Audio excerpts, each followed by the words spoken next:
Welcome to let's review. അപ്പോൾ ഇന്ന് നമ്മൾ റിവ്യൂ ചെയ്യാൻ പോണത് മിസ്റ്റർ ബട്ട്ലർ എന്ന ബ്രാൻഡിൻ്റെ ഒരു ഫ്ലേവർഡ് കാർബണേറ്റഡ് ബീവറേജ് ആണ്. And ginger cinnamon flavour. എന്താ enriched with vitamin C. Vitamin C ഉണ്ട്. 40% ലെസ് ഷുഗർ. എന്താ വെജിറ്റേറിയൻ ആണ്. 250 ml ആണ് ക്വാണ്ടിറ്റി ഉള്ളത്. 4 months എക്സ്പയറി പീരീഡ്. പിന്നെന്താ 35 രൂപ. Spicy ginger meats sweet cinnamon. Kerala worms rain or Shine serve chilled. So ഇതൊക്കെയാണ് ബേസിക് ഇൻഫർമേഷൻസ്. സോ ഇതിൻ്റെ ബാക്കി കാര്യങ്ങൾ ഈ ഒരു ബാക്കി ഇൻഗ്രീഡിയൻസും എല്ലാം ഉടനെ അവിടെ സ്ലൈഡായിട്ട് ഇട്ടേക്കാം, പോസ്റ്റ് ചെയ്താൽ മതി നിങ്ങൾ. ഓക്കെ, ഇനി നമുക്ക് ഇതിൻ്റെ എത്ര വെയിറ്റ് ഉണ്ട്, അതുപോലെ തന്നെ എന്താണ് എത്ര ml ഉണ്ട് ഇതിനകത്തുണ്ട് എന്ന് നോക്കാം കറക്റ്റായിട്ട്. പിന്നെ ഇതിൻ്റെ ടേസ്റ്റ് എങ്ങനെയാണെന്ന് നോക്കാം. നമുക്കപ്പോൾ ഇതിൻ്റെ വെയിറ്റ് നോക്കാം.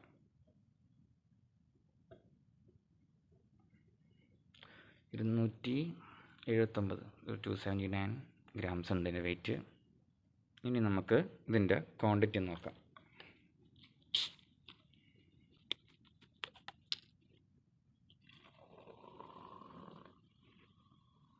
അതിലൊരു 250, 260, 270 270 or 280 ml എങ്ങാണ്ടുണ്ട്. ഇനി നമുക്ക് ഇതിൻ്റെ ടേസ്റ്റ് നോക്കാം. ഇപ്പോൾ സർ ചിൽഡ് എന്നാണ് പറയുന്നത്. കാരണം നമുക്ക് കുറച്ച് 2 കഷ്ണം ഐസ് ഇട്ടേക്കാം.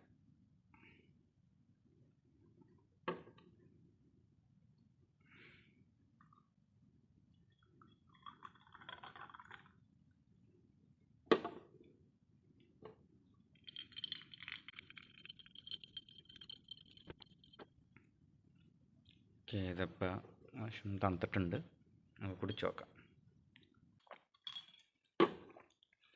ഓക്കെ, അതപ്പോൾ ടേസ്റ്റ് വൈസും കുഴപ്പമില്ലെന്ന് പറയാം.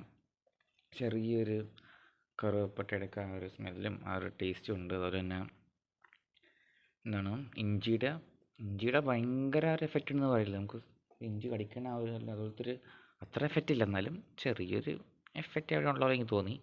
എന്നാലും കറുവപ്പട്ടയുടെ ചെറിയൊരു സ്മെല്ലും ടേസ്റ്റും കൂടുതൽ എനിക്ക് തോന്നിയത്. അതിൻ്റെ ഇഞ്ചിക്ക് അത്ര ഇതില്ലെങ്കിലും മറ്റേതിന് നമ്മുടെ കറുവപ്പട്ടയുടെ നല്ലൊരു എഫക്റ്റ് തോന്നി. അപ്പോൾ ഇതാണ് മിസ്റ്റർ ബട്ട്ലറിൻ്റെ ginger cinnamon flavoured carbonated beverages. ഇതിൻ്റെ അവസ്ഥ ഇത് കുഴപ്പമില്ല, പക്ഷേ ഞാൻ അത്രയ്ക്ക് റെക്കമെൻഡ് ചെയ്യില്ല. കാരണം ഇതിൽ കുറേ കെമിക്കൽസൊക്കെ ഉള്ളതുകൊണ്ട് തന്നെ കെമിക്കൽസൊക്കെ ഉള്ള സാധനം, അതുകൊണ്ട് അത്രയ്ക്ക് റെക്കമെൻഡ് ചെയ്യില്ല. അതായത് നിങ്ങൾക്ക് വൺ ടൈം ആയിട്ട് വേണമെങ്കിൽ ട്രൈ ചെയ്തൊക്കെ നോക്കാം. പിന്നെ കുഴപ്പമില്ല. പക്ഷേ 35 രൂപയ്ക്ക് 250 ml ഈ സാധനം അറിയില്ല. നമുക്ക് അതിനേക്കാൾ നല്ലൊരു 20 രൂപയ്ക്ക് വേറെ എന്തോരം ജ്യൂസ് കുടിക്കാം. അതിൽ കുറച്ചുകൂടി ടേസ്റ്റ് ഉള്ളത്. അതിത് ചിലവർക്ക് ഇഷ്ടപ്പെടുമായിരിക്കും. സോ വൺ ടൈം ഒന്ന് ട്രൈ ചെയ്യുകയാണെങ്കിൽ കുഴപ്പമൊന്നുമില്ല. വൺ ടൈം നിങ്ങൾ ട്രൈ ചെയ്ത് നോക്കുക. ഇഷ്ടപ്പെട്ടാൽ നിങ്ങൾ എടുത്തോ. ഞാൻ എന്തായാലും റെക്കമെൻഡ് ചെയ്യില്ല അത് വീണ്ടും വീണ്ടും വാങ്ങിക്കാൻ വേണ്ടി. പക്ഷേ വൺ ടൈം ഒന്ന് ടേസ്റ്റ് ചെയ്യാൻ വേണ്ടി ഞാൻ റെക്കമെൻഡ് ചെയ്യും.